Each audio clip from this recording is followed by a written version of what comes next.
Right, Max. Number 10. Brings a tear to the eye, right? 2023. And I want to end on one that I think has been big for all of us, which is putting humans at the heart of innovation. Now, this is sort of plainly obvious in some respects, but I want to dig deeper because I think there's important things in the subtleties here. First of all, humans, not consumers, not customers, not clients, not users, right? But actually thinking about the people who are going to use your services or your products or whatever it is you're innovating for, and their sort of whole lives, their broader goals and objectives as human beings. Because, you know, no matter what brand or product we really love, we think about it for a really tiny proportion of our lives. So that's one part about humans. The second part is, of course, putting them at the heart of the innovation, and you know, with their brilliant designers, their brilliant R&D people out there, right? These are amazing people, but if they're not solving a profound human need or addressing something that people want, it's not going to work, right? It only becomes a valuable innovation, not just an invention, when it lands, when someone says, yeah, I need this in my life, and potentially is prepared to part with money to do that. Not all the time, but you know, potentially.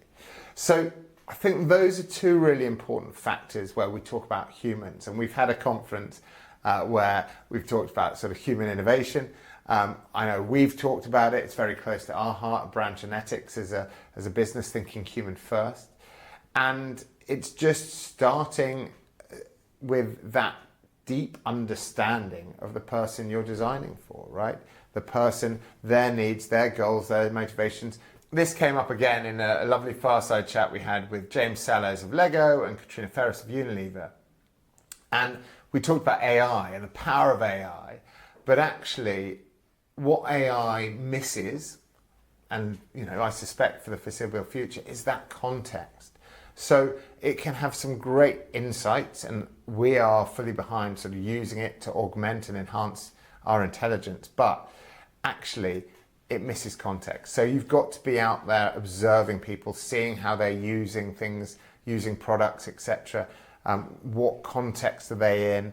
What are they sort of doing before and after? Really understanding that richness will bring much greater impact to whatever it is you're creating. What about for you guys, Human First, what really struck you about this concept? I think this is one of the areas, again, where we have been hugely influenced by some of the talks you've been doing in the past, Tom, and like the model here at Brand Genetics, really thinking about the human first needs. It has really kind of led us to think of this not as innovation business professionals joining the event, but like human beings being there. Yeah. I guess this started with the Be More Human theme back Exactly. in the days, and it was like, whether it's like the mixing of corporate stories with some inspirational personal war stories, and whether it's like a beer tasting in the breakout area, or it's like a team circus lunch during those breaks.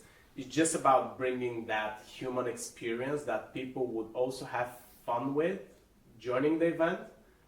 They learn quite a lot from it. Yeah. But they also enjoy it on a personal level, and they learn and get inspired by it on a personal level as well. And we always say that it's like hugely important in terms of the content it comes with on a business level.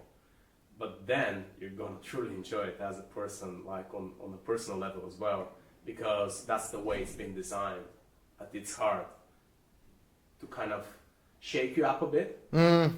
And bring those interesting areas of thinking that you never thought of when you first signed up for it.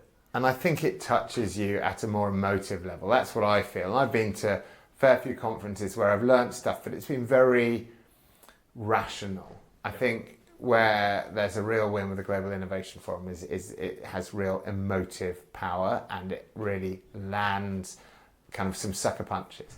And the build I would have on the human piece is actually one of the things we've seen is the power of making it personal. And some of the stories that we've had from people about why they've innovated or why they've got into a job or seen an opportunity because it's been impactful to them personally and that's driven them forward. Maybe it's helping a relative, maybe it's sort of something that has affected them at a personal level. But whatever it is, when they have that personal human connection to it, they have the kind of never give up attitude that you need to see these things through, because there are so many challenges to getting any innovation to market, whether you're a startup or a corporate, to getting it out there. There's so many challenges. You have to be persistent, you have to be resilient. And I think there's a danger sometimes that we remove the person who has the real personal passion from it and give it to a team or a committee who get it rationally but not emotionally. And I think that for me, one of the things that we've always loved about being part of the Global Innovation Forum is going away and feeling kind of in the real sort of pit of your stomach that there's something that's landed from you, that there's a human connection with some of the people there, and that it just leaves you feeling more human. So, thank you for the last 10 years. And as I say, long may it continue. Excellent. Okay.